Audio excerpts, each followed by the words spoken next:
Hello, my name is Veronica Hernandez. I'm from the Central Coast cohort, and I'm here to talk about the dangers of the one story. So, first of all, I want to tell you that I'm an immigrant from Mexico. I came here when I was 4 years old. My father and my mother brought my two sisters and myself here to the United States. And when I came here to the U.S., I moved into southern Monterey County, mainly agricultural area, but there was oil fields also. And one of the things that I learned quickly was that I was definitely looked upon as I was a foreigner. And quickly, different children, different people, just the way they looked at us, and the way that they expressed to us their dislike. We were called illegal immigrants. We were always told to go back to Mexico, to not speak Spanish.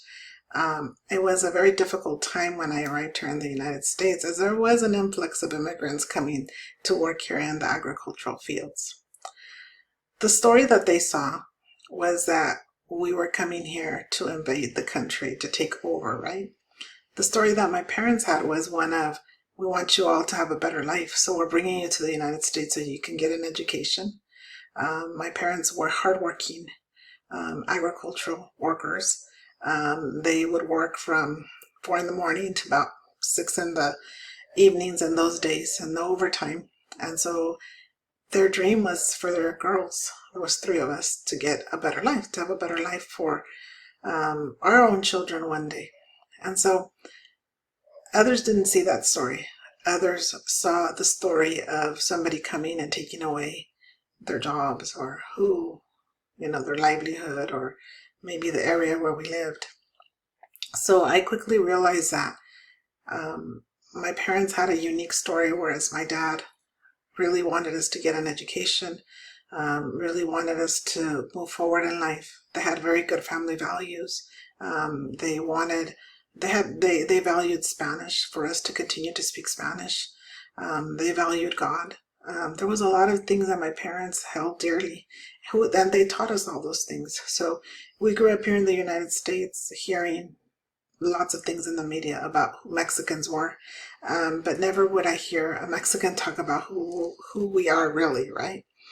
And so I guess I come to through the perspective of, I live in Greenfield, which is about 90% Mexican families, and I've also learned that every family has a different story. Every family has a different culture, and even though most of us are Mexican, each of us has a unique story, and it takes time for us to get to know people. So we have to listen to their stories.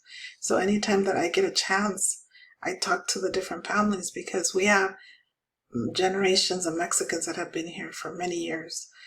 We have first generation, we have second generations, we have new people coming in that are indigenous. They're not mixed, they're full-blooded indigenous from Mexico.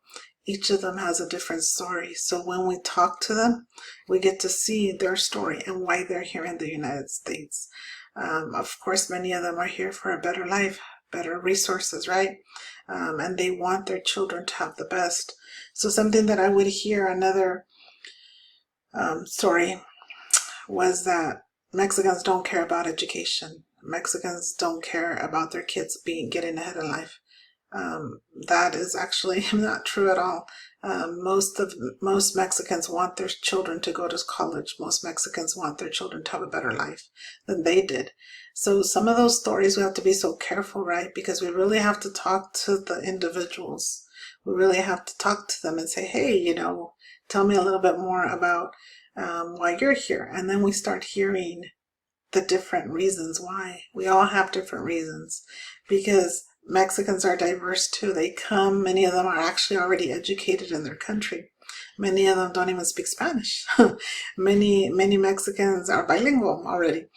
So it's about looking at our differences and valuing those differences, right? And also, I had to learn myself that I couldn't plop all our families into just we're Mexican, because each of them had a different culture as they were coming into this country, just the same as I did. We all have different cultures, and it's okay. We have differences. It's okay. And we should value those differences and make those differences assets instead of deficits. And so what I've learned through the cultural proficiency is that we need to tell our stories. We need to let our parents say their stories, and we also need to allow our students to say their stories. So thank you so much. I hope that this told you a little bit about who I am. Have a great day.